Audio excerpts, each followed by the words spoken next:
Welcome back to another video, and it's JB Swan, and today we're playing F1 Manager, and it's time for our new created team series. Formula One, a new season and a new dawn as a brand new team lines up on the grid.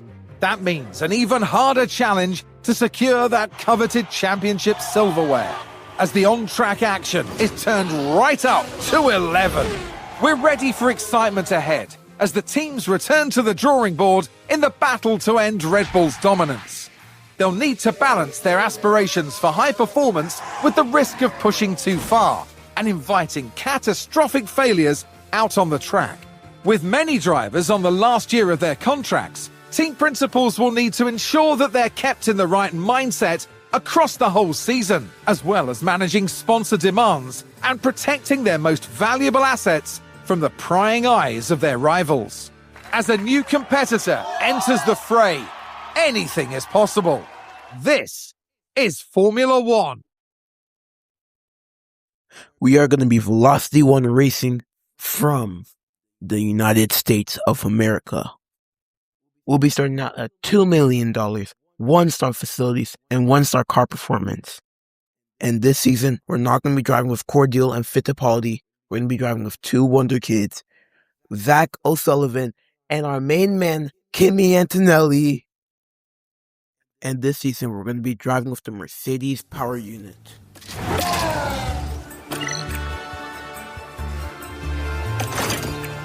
And then I found a beautiful black, gray, and gold livery with a beautiful black, gray, and gold suit to partner it. Then I chose a random logo. And now, here we go on our created team journey. As we design our front wing, it kills our total budget of $2 million, and now we have $200,000 left, and now we have to simulate to our sponsorship negotiation. And then we negotiate with some sponsors to give us $31 million in initial funding, and with $81 million for the entire year. I started designing our rear wing, underfloor, and chassis while starting construction on some things. I then thought both of my drivers were going to get P20 or higher for the $400,000 reward. F1 is back, ladies and gentlemen, and the grid is set to grow. A new season is upon us as Formula One returns to the Middle East, ready to kick things off here in Bahrain. But change is afoot. The paddock has grown, the grid extended. Yes, that's right. 11 teams, 22 drivers, and the hottest competition motorsport has to offer. And keep an eye out for a new face this weekend as we prepare to see a debutante take to the track. Now let's get the weekend underway.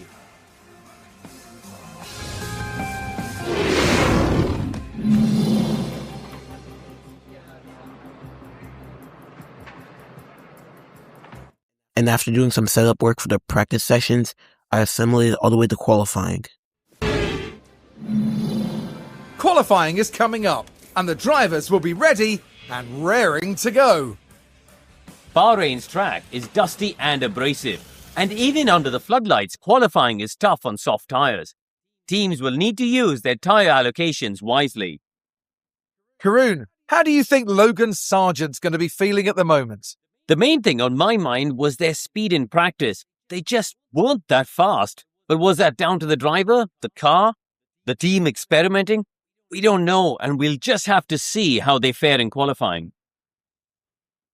So stay with us, folks. It's sure to be a good one.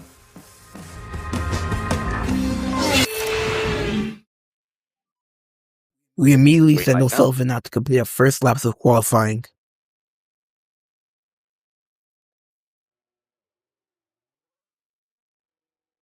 I then send Antonelli out when there's enough space to Tsunoda.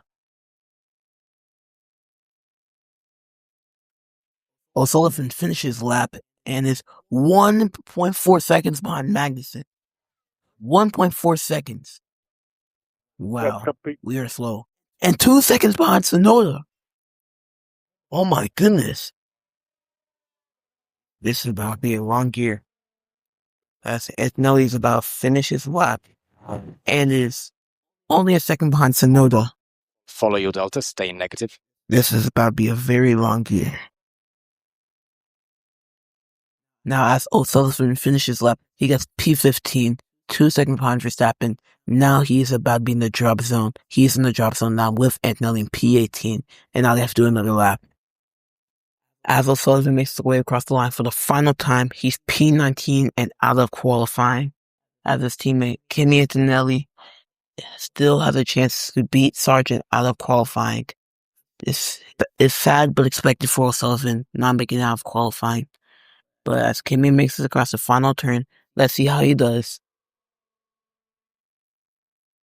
Ooh, and he's a 10th off Logan Sargent in P17.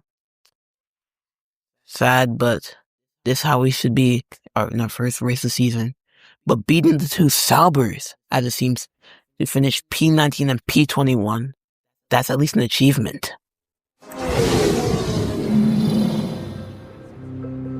Here in Sakhir, the floodlights are on, and it's nearly time for 57 laps around the Bahrain International Circuit. Bahrain has seen some of the most dramatic races in F1, like Sergio Perez's incredible 2020 victory, surging ahead from being last on the opening lap. Bahrain International Circuit was Formula One's first venue in the Middle East, and is still a calendar favourite. Dusty and challenging, this desert track is a real test of endurance for teams and for drivers. The time has almost come for our drivers to fight it out wheel to wheel. Race day has arrived. We have both drivers on the soft to medium strategy, and we underfuel both drivers by 3 laps in this difficult Bahrain Grand Prix. You're witnessing a new chapter in Formula One as 11 teams line up on the grid. A short moment of time to themselves to focus on the race ahead. Not a huge surprise to see them in 19th, but they've certainly got the potential to move up from here. Here we go. It's time to go racing. This is it. 22 cars on the grid. And it's lights out and away we go. As we go off in our first Grand Prix, I put both cars on deploy ERS and put them to attack always and defend always. As I put our ERS strategy on top up, our cracks started to show as we soon started getting overtaken, first by Gasly, then by Sargent, then Bottas, then Zhou, and we're at the back of the grid with both drivers. As it's time to come into the pits, I get ready for a double stack as Antonelli goes in first, then O'Sullivan. And we're going to see how this plays out.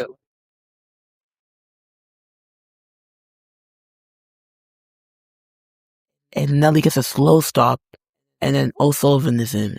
And I think that might have been successful. In the pits. But that was not a good pit stop from Antonelli.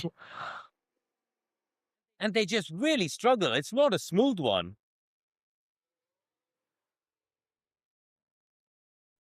Antonelli's day goes from bad to worse as he spins out on the race track. Understood. And gets passed by O'Sullivan.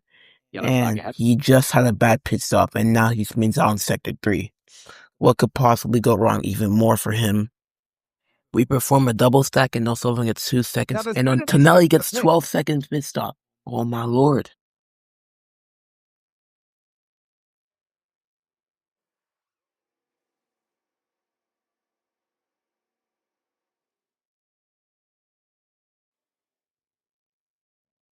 Yellow flag. No way. O'Sullivan spun 2. Oh my goodness. Both drivers have spun. This is the worst first race we could have possibly had, unless both cars DNF.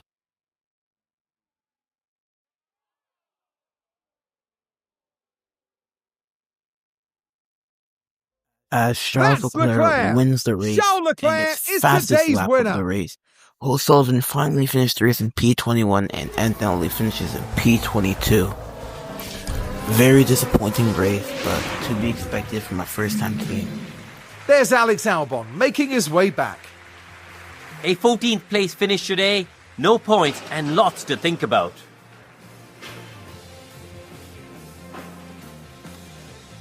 Out and onto the podium steps Charles Leclerc, the driver from Monaco, really deserving of that top 3 spot.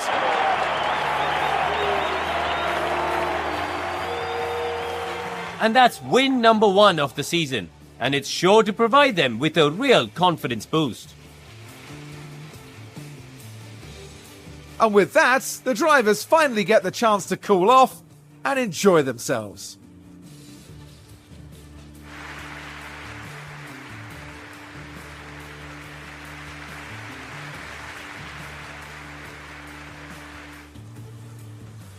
Well, Karun, how do you think they'll be feeling in the team garage at the end of that?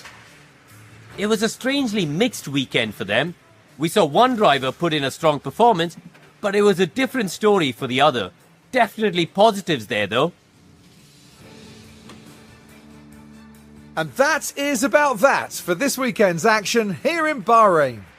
In the next round, we head to the shores of the Red Sea as Formula One returns to Jeddah for the Saudi Arabian Grand Prix.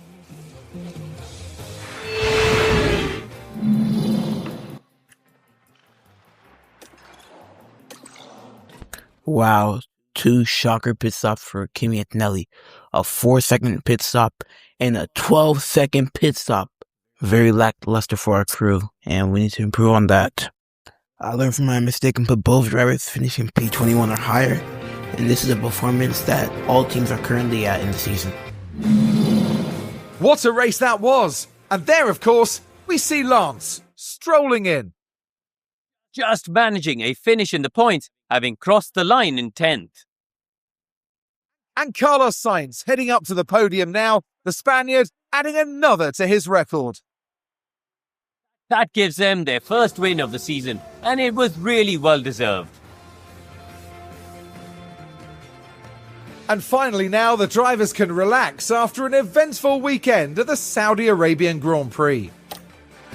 After the Jeddah race, we finished P17 and P21, and we had a new front wing ready, and I started to manufacture it and design a new suspension. That's all for today's video, boys, and like the video and subscribe, and comment down below what you want in the next video.